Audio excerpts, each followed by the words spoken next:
नमस्कार दोस्तों, ह्यूमन पेरिटस के चैनल पे आपका स्वागत है।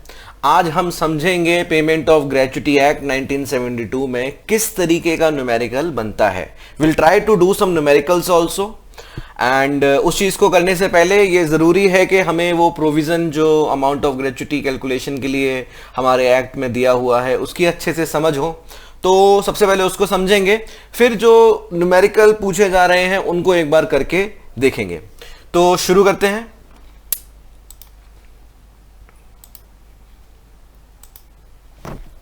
सबसे पहले हम उस न्यूमेरिकल को ही समझ लेते हैं एंड उसमें तीन चीजें हैं, तीन अलग अलग टाइप्स ऑफ वर्कर्स जो हैं उनके लिए वेज कैलकुलेटेड होता है। तो ये टाइप्स ऑफ वर्कर्स क्या हैं?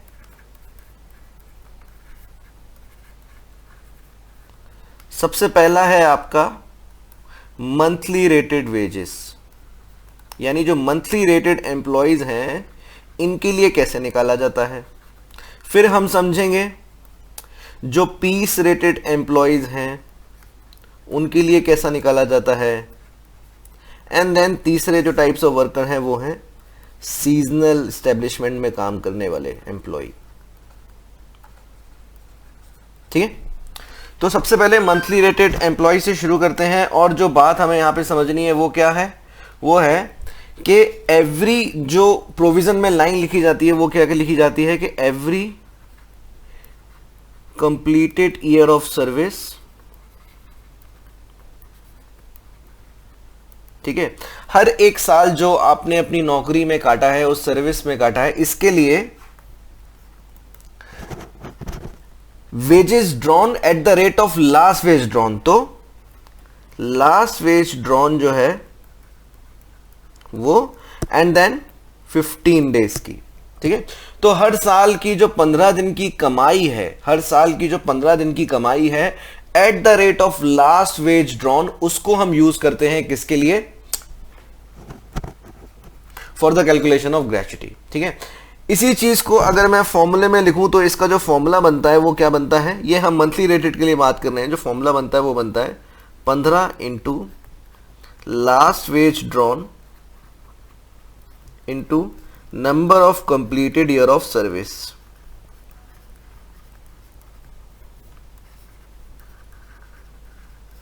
And divided by 26। ठीक है, अब इसको थोड़ा सा अर्थमेटिक लगा के समझते हैं ताकि ये कॉन्सेप्ट हमारा एकदम क्लियर हो जाए कि अगर एक एम्प्लॉय है और उसकी जो सैलरी है वो है आपकी 39,000। ठीक है, this is last wage drawn. तो इसको ग्रेच्युटी देनी है तो हर कंप्लीटेड ईयर ऑफ सर्विस के लिए लास्ट वेज ड्रॉन 15 दिन का, लास्ट वेज ड्रॉन के रेट पे 15 दिन का तनख्वाह। ठीक है, तो अब इसके लिए ये भी पता होना चाहिए कि कंप्लीटेड ईयर ऑफ सर्विस क्या है, तो उसको भी हम अपने गिवन में रख लेते हैं। ठीक है, कंप्लीटेड ईयर ऑफ सर्विस जो है वो है आपकी कितनी? 20 साल। तो अब हम निकालते हैं इसका फॉर्मूला और उसके लिए अर्थमेटिक लगाते हैं। तो अगर मैं इसकी एक मंथ की कमाई बोलूं तो एक मंथ की कमाई कितनी होगी? 39,000।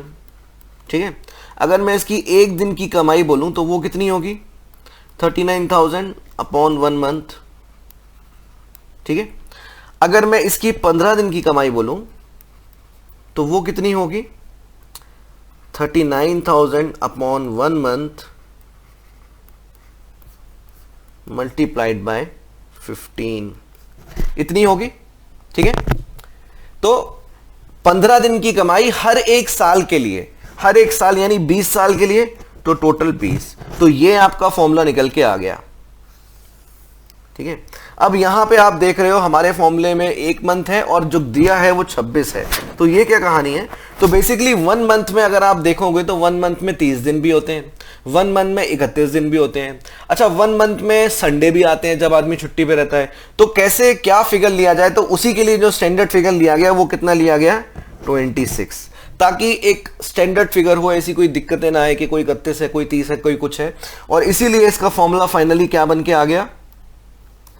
15/26 into last wage drawn into number of completed year of service.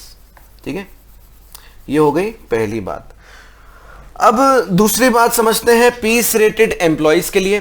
तो पीस रेटेड एम्प्लॉइज के संग चैलेंज क्या है? पीस रेटेड एम्प्लॉइज के लिए जो एक महीने की तनख्वाह होती है वही समझ में नहीं आती। क्यों?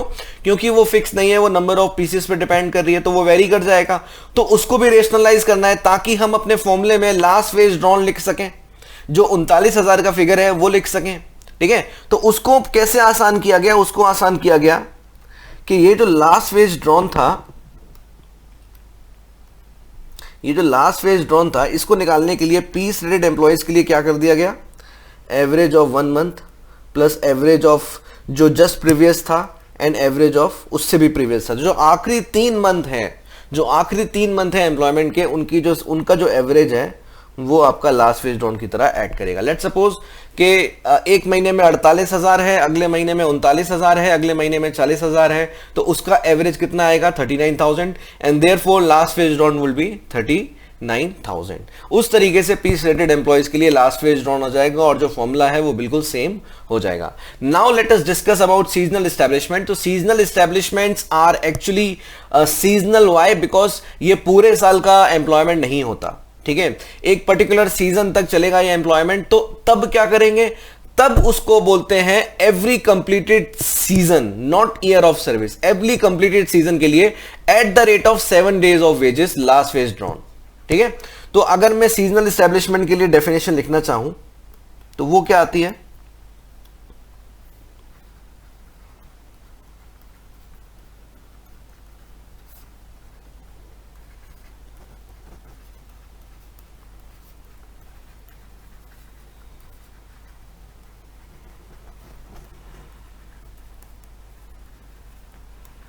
ठीक है, इस तरीके से सीजनल एस्टैब्लिशमेंट का जो है कैलकुलेशन होता है।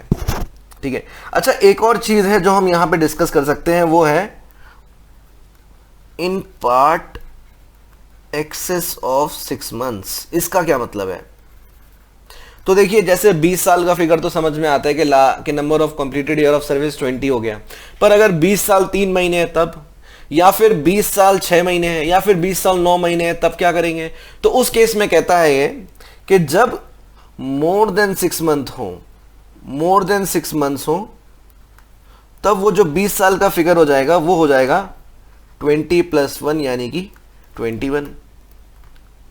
और जब लेस देन 6 मंथ या फिर 6 और लेस देन 6 मंथ्स हो, तब ये फिगर कितना हो जाएगा?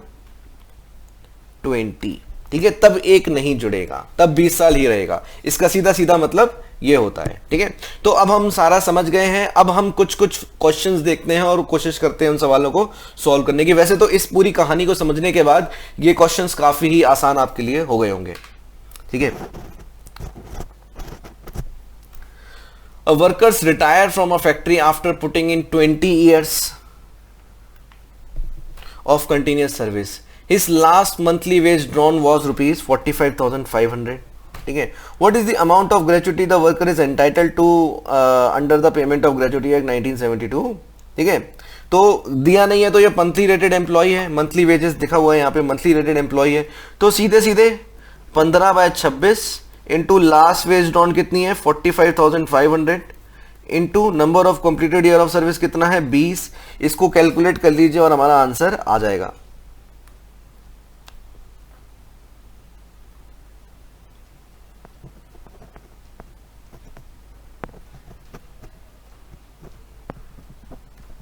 तो ये आता है आपका 5,25,000, यानी कि 20 का सही उत्तर हो जाएगा।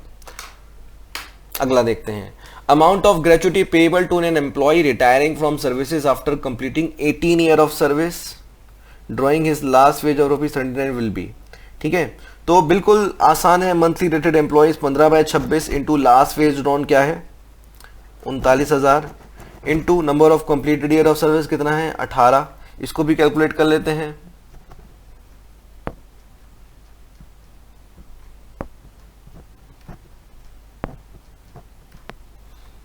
दिस इज एक्चुअली 4,05,000, यानी कि यही आपका सही उत्तर हो जाएगा। अगला देखते हैं, retired from factory after putting in year of 28 years. The last wage drawn put by him per month before retirement was 39,000. What is the amount of gratuity? तो कैसे निकालेंगे? 15/26 इंटू 39,000 इंटू 28. अगेन बड़ा ही आसान है.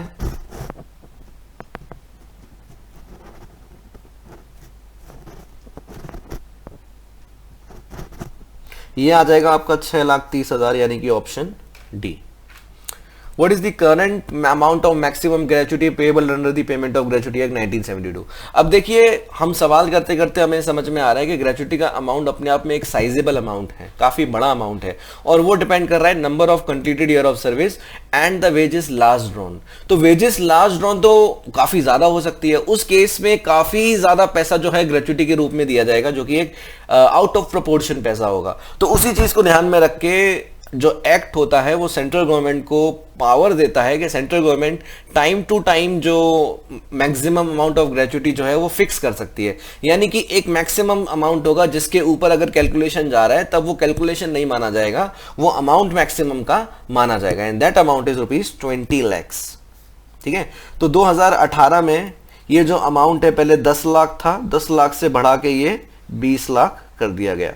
ठीक है. तो डी, हाँ इसका डी है, वैसे बी गलत लगा हुआ है. How is gratuity for a non seasonal establishment for piece rated employees is calculated? तो सीधा सीधा फंडा है, क्योंकि पीस रेटेड है तो लास्ट वेज ड्रॉन निकालने में फाइट होगी, इसीलिए लास्ट 3 महीने का एवरेज निकाल लिया, which is average of last 3 months into 15/26 तो है ही, into number of completed year of service, which is option D. ठीक है. तो आई होप कि इस छोटे से चीज को समझ के, छोटे से फॉर्मूले को लॉजिकली समझ के आपको ये न्यूमेरिकल वाली जो बात है ये बिल्कुल क्लियर हो गई होगी. और अगर एग्जाम में आप किसी फॉर्मूले में कुछ कैलकुलेट हो, कुछ कंफ्यूज हो जाएं, देन आप आराम से अपना जो है बेसिक्स लगा के आप उस चीज तक फॉर्मूले को सही तरीके से समझ सकते हैं. बाकी ह्यूमन पेरिटस कैसे तैयारी कराता है एग्जाम्स की, उसके लिए जानने के लिए हमारी टीम से आप कांटेक्ट करिए. And we will also give you 1 day free trial of Human Peritus learning management system and see from your self how you will prepare with us. All the best.